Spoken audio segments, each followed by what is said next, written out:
రాష్ట్ర వ్యాప్తంగా మీ అందరికీ తెలుసు, మీరంతా గ్రామాల నుంచి వచ్చినటువంటి వాళ్ళే, అచ్చంగా రైతు సోదరులే, వ్యవసాయ కుటుంబీకులే.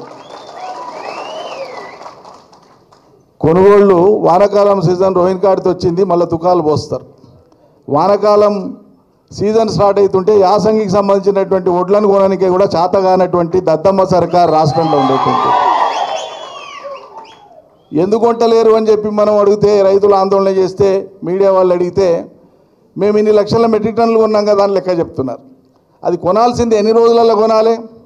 రైతు కళాన్ని తీసుకపోతే 2 రోజులు 3 రోజులు 4 రోజులు అయిపోవాలి, ఎక్కువ. ఆ తర్వాత 3-4 రోజులలో డబ్బులే పడిపోవాలి.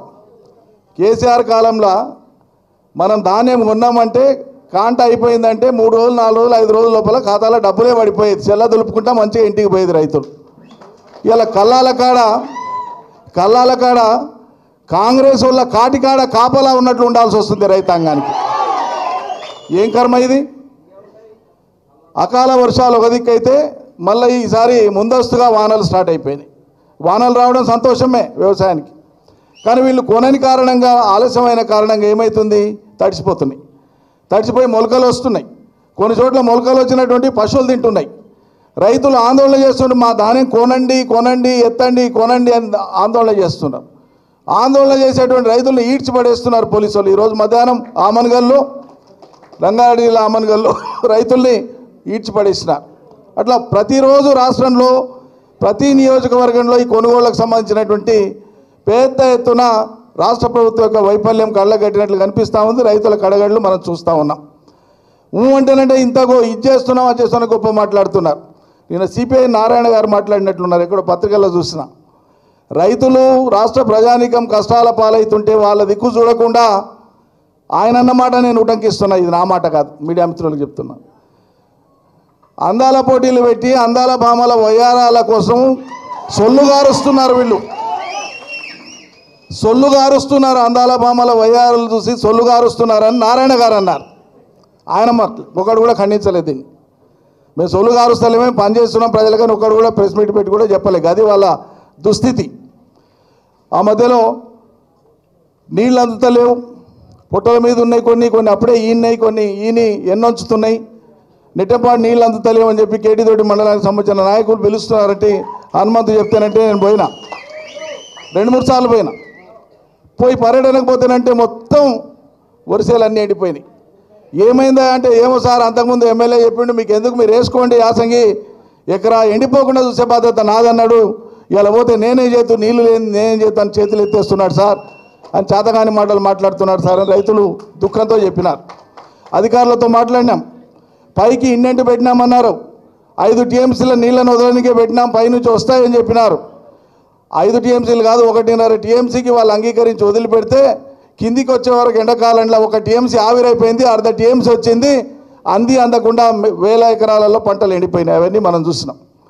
ఆ తర్వాత పోయి ఆడ కొండాపుర మీటింగ్ పెట్టింది మనం. ఏడ కొండాపూర్ కేడీతోటి మండలంలో కొండాపూర్ కాడ పోయి మీటింగ్ పెడితే రైతులందరూ ఉన్నారు. ఇది అన్ని విషయాలు కష్టాలు, నేను కేవలం రైతులకు సంబంధించిన అంశాలే మాట్లాడినా, రాజకీయాలు కూడా మాట్లాడాడు.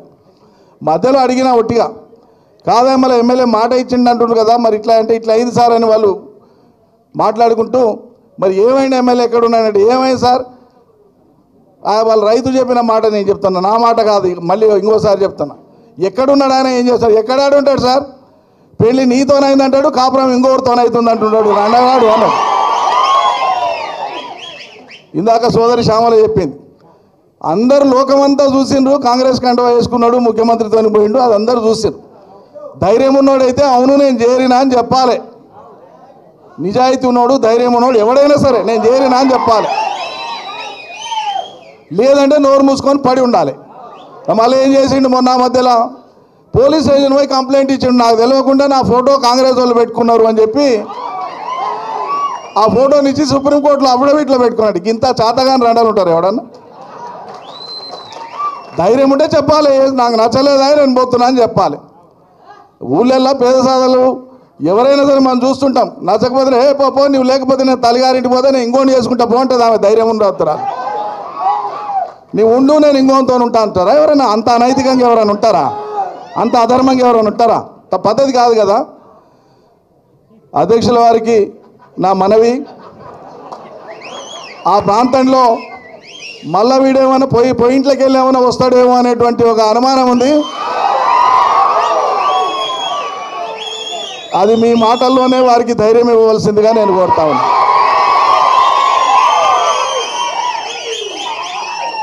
ఇది నడిగడ్డ ప్రజల యొక్క ముక్త కంఠంతో కూడినటువంటి గంభీరమైనటువంటి వాయిస్. ఏమీ లేని ఆ ప్రాంతం తెలంగాణ వచ్చే కంటే ముందు ఆ పరిస్థితులు తలుచుకుంటే దుఃఖం వస్తుంది. అధ్యక్షుల వారు ఇందాకే అన్నారు నాతోన, ఆ పాతకాలపు జ్ఞాపకాలు ఒట్టిగా పోకుండా మీరు గ్రంథస్థం చేయండి, రాయకూడదా మీరు అంటేనంటే తప్పకుండా రాస్తా అని చెప్పిన. ఆనాటి దుస్థితి, ఆ దుస్థితి మారనికే కేసీఆర్ చేసినటువంటి ఒక మహాయజ్ఞం అది ఫలించి ఇలా పచ్చబడ్డ నడిగడ్డ ఎట్లా ఉందో లోకానికి మనం ఆదర్శంగా చూపిస్తున్నాం. బ్రహ్మాండమైన వ్యవసాయాలు చేసేటువంటి రైతులు, ఆదర్శ రైతులు, కొత్త కొత్త నైపుణ్యాన్ని ప్రదర్శించేటువంటి కష్టపడేటువంటి కష్టజీవుల జిల్లా నడిగడ్డ జిల్లా. అద్భుతమైనటువంటి వ్యవసాయం చేస్తారు. ఒకనాడు దేశంలో తక్కువ అక్షరాస్యత ఉన్న ప్రాంతాలు ఏవి అంటే గట్టును చూపేది అతి తక్కువ అక్షరాస్యత ఉన్న ప్రాంతం అని, వెనుకబాటుతనమని. కానీ ఇలా గట్టులో ఆ ఇసుక దిబ్బల్లోనే బంగారం పండిస్తున్నారు, అద్భుతమైనటువంటి వ్యవసాయాలు చేసి చూపిస్తున్నారు. అక్కడ కాలేజీలు వచ్చినాయి. వైద్యం అయితే వైద్యం కోసం, వైద్య సహాయం కోసం పోతే కర్నూలు పోవాలి, లేకుంటే పట్నం రావాలి. చదువులంటే రాయచూరు పోవాలి, లేకుంటే కర్నూలు పోవాలి, లేకుంటే పట్నం రావాలి. స్థితిమంతులే పట్నం వచ్చేది. పేద సాధలకు గద్వాలు దాటిపోయే శక్తి కూడా ఉండేది కాదు. అందుకే 5వ తరగతి, 6వ తరగతి, 7వ తరగతి, 10వ తరగతి దాటితే వాడు మహామనగాడు. కానీ ఇవాళ తెలంగాణ తెచ్చిన కేసీఆర్ గద్వాలలో ఒక మెడికల్ కాలేజీ పెట్టి,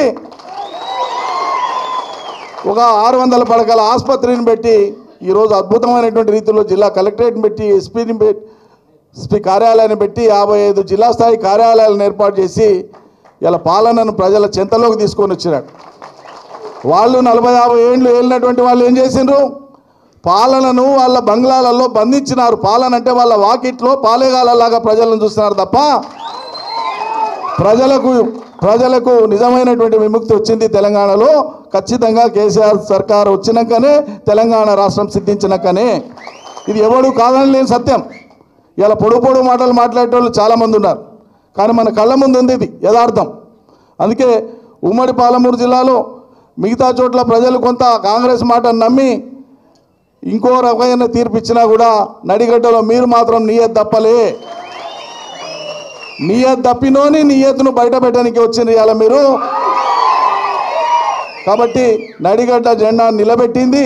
ఈ జెండాని ఇట్లే ముందుకు తీసుకొని పోండి. తప్పకుండా మీ వెంట మేమందరం ఉన్నాం. మనమందరం కలిసి ముందుకు పోదామని చెప్పి మనవి చేస్తూ జై తెలంగాణ. ధన్యవాదాలు సార్. ఇంకా మన జిల్లాలో పక్క నియోజకవర్గంలో మనకు బలమైన నాయకుడు ఇక్కడికి రాలేదు, కానీ చెల్లా